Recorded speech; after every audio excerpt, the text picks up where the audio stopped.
The book of Mosiah, chapter 13. And now, as I said unto you, that after King Mosiah had done these things, he took the plates of brass and all the things which he had kept, and conferred them upon Alma, which was the son of Alma, yea, all the records, and also the interpreters, and conferred them upon him, and commanding him that he should keep and preserve them, and also keep a record of the people, handing them down from one generation to another, even as they had been handed down from the time that Lehi left Jerusalem. Now, when Mosiah had done this, he sent out throughout all the land, among all the people, desiring to know their will concerning who should be their king. And it came to pass that the voice of the people came, saying, We are desirous that Aaron thy son should be our king and our ruler. Now Aaron had gone up to the land of Nepheh. Therefore the king could not confer the kingdom upon him, neither would Aaron take upon him the kingdom. Neither was any of the sons of Mosiah willing to take upon them the kingdom.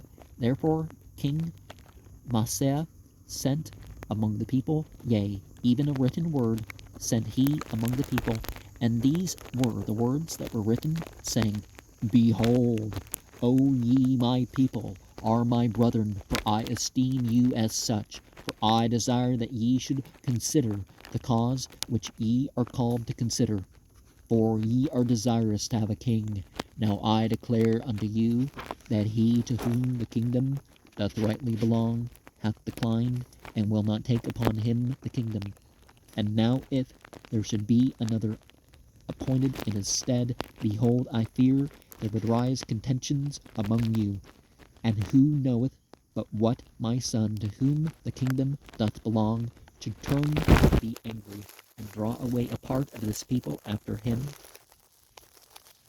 which would cause wars and contentions among you, which would be the cause of shedding much blood, and perverting the way of the Lord, yea, and destroy the souls of much people.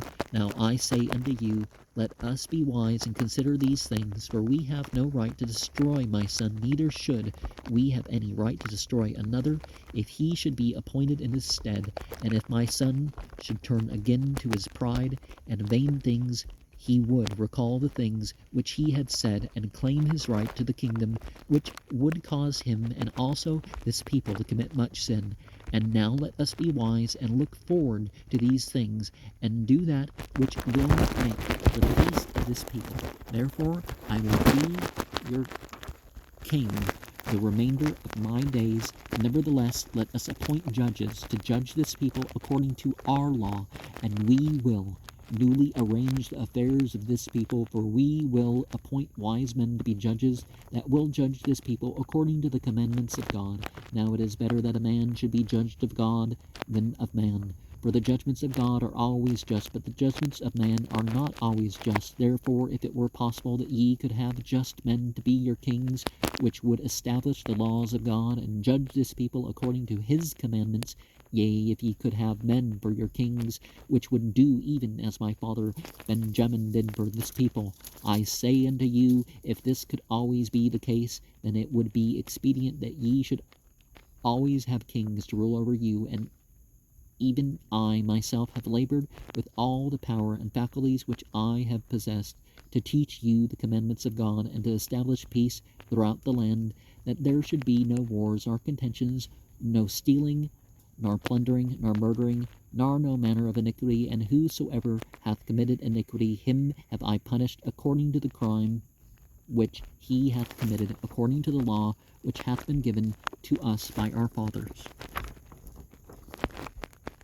And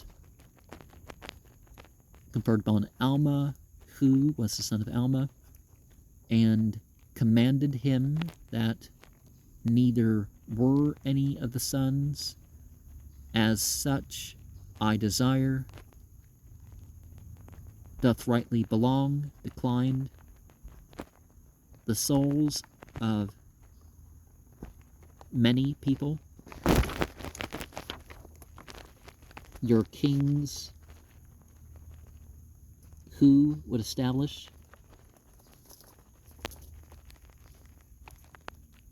So our law should be the law of the ultimate divine, right? Your kings who would do,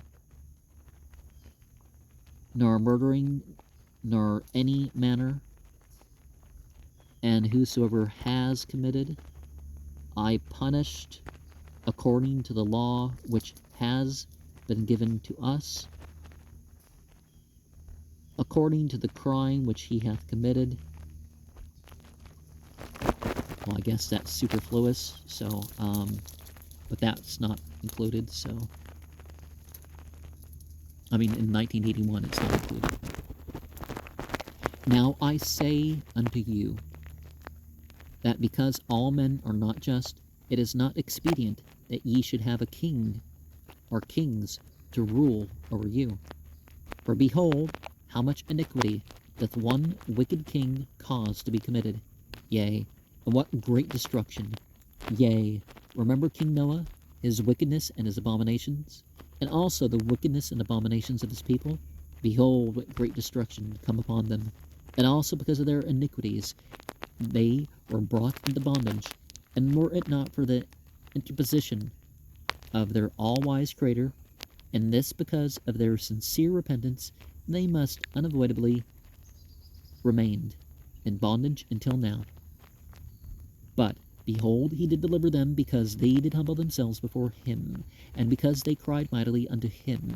He did deliver them out of bondage, and thus doth the Lord work with his power in all cases among the children of men, extending the arm of mercy towards them that put their trust in him. And behold, now I say unto you, ye cannot dethrone an iniquitous king, save it be through much contention and the shedding of much blood. For behold, he hath his friends in iniquity, and he keepeth his guards about him, and he teareth up the laws of those which have reigned in righteousness before him, and he trampleth under his feet the commandments of God, and he enacteth laws, and sendeth them forth among his people, yea, laws after the manner of his own wickedness. And whosoever doth not obey his laws, he causeth to be destroyed, and whosoever doth rebel against him, he will send his armies against them to war, and if he can, he will destroy them. And thus an unrighteous king doth pervert the ways of all righteousness.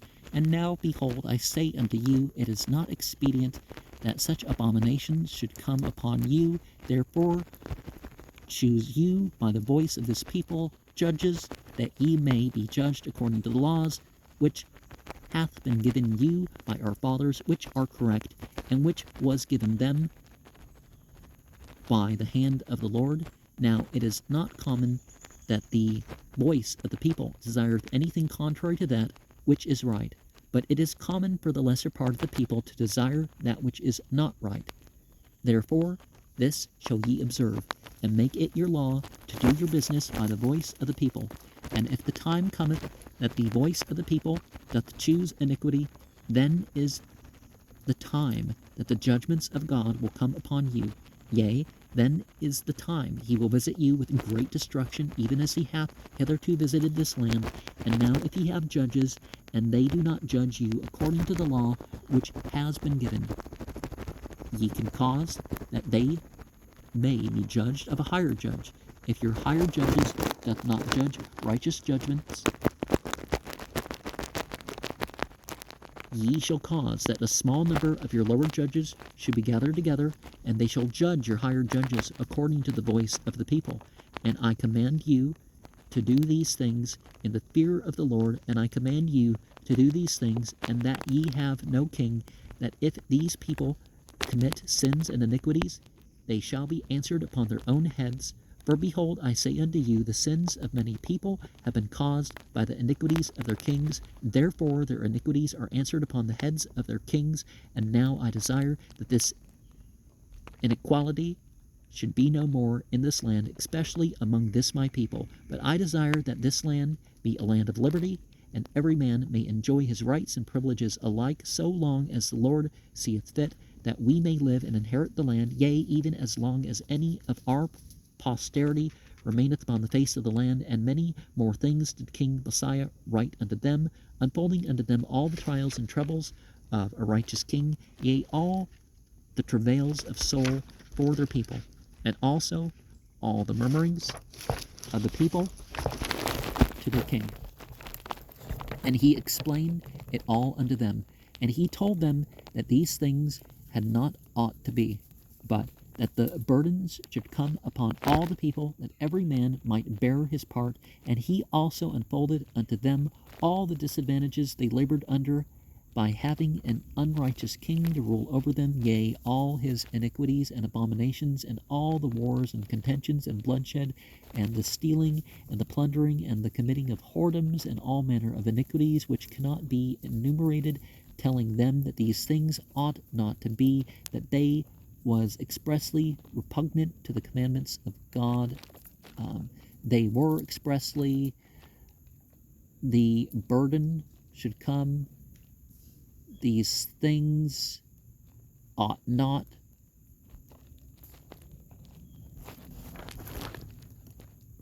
Posterity remains, the Lord sees fit, judges do not judge, he has hitherto, the time comes, which were given, which have been given,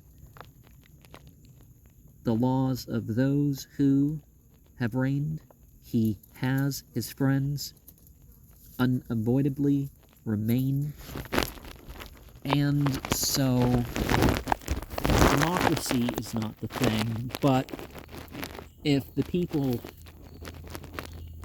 agree to judge aright, that they can, in theory, say, hey, these people in charge are not judging according to the law. If it's agreed upon that that's what's not going on, that's a different story, right? And people in general are going to choose the right thing. And we kind of need to learn whether this is, regardless of what one says about this authority, what might come to pass now that we're looking at the state of what society is inclined to, and what it's upon. Is it bad enough that, you know, that's some stuff has to happen, But I you do hear on the news even judges judging not according to the law. They're making political things out of stuff, and they're trying to enforce their morals and all that. Because it's definitely not, what difference does it make? If people are corrupt, people are corrupt. It's, democracy or dictatorship, it's not going to, it's going to come out about the same, right? I don't see the rest of the fence. There's a piece of barbed wire. So I gotta be careful. And now it came to pass that after King Mosiah had sent these things forth among the people, they were convinced of the truth of his words.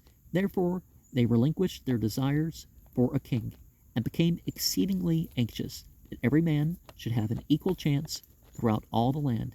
Yea, and every man expressed a willingness to answer for his own sins. Therefore it came to pass that they assembled themselves together in bodies throughout the land, to cast in their voices concerning who should be their judges, to judge them according to the law which had been given them. And they were exceedingly rejoiced because of the liberty which had been granted unto them, and they did wax strong in love towards Mosiah. Yea, they did esteem him more than any other man, for they did not look upon him as a tyrant who was seeking for gain, yea, for that lucre which doth corrupt the soul. For he had not exacted riches of them, neither had he delighted in the shedding of blood, but he had established peace in the land, and he had granted unto his people that they should be delivered from all manner of bondage. Therefore they did esteem him, yea, exceedingly beyond measure. And it came to pass that they did appoint judges to rule over them, or to judge them according to the law, and thus they done throughout all the land. And they were expressly okay, yeah, so this they did throughout all the land. And see, that's the thing too, If it's just the top politicians who are all sponsored by their various corporate sponsors, or the people who run the corporations, if in a direct way, no, the people should have some sort of a say. It usually would come out better if the general people would have a say. And it came to pass that Alma was appointed to be the chief judge, he being also the high priest, his father having conferred the office upon him, and had given him the charge concerning all the affairs of the church. And now it came to pass that Alma did walk in the ways of the Lord, and he did keep his commandments, and he did judge righteous judgments, and there was continual peace throughout the land. And thus commenced the reign of the judges throughout all the land of Zarahemla among all the people, which was called the Nephites. And Alma was the first and chief judge. And now it came to pass that his father died, being 82 years old, having lived to fulfill the commandments of God. Some people would put symbolic things to ages like that, and perhaps there is something like that, but I'm not going to do that here. Among all the people who were called, and having given him appointed to be the first chief judge. And see, one of the things that we need to do with all our politicians is we need to call them to acceptance of the law, or they're going to be upon a certain sort of morals, not, we're worried about what they're going to try to do to change the law, right? Which is constantly being done, particularly with add-ins of bills. And it came to pass that Mosiah died also, in the 33rd year of his reign, being 63 years old, making in the whole 509 years from the time Lehi left Jerusalem. And thus ended the reign of the kings over the people of Nepheh, and thus ended the days of Alma, who was the founder of their church. Now, historical Judaism is definitely in place here, because we are listing ourselves as only 91 years from when the Christians say Jesus was born.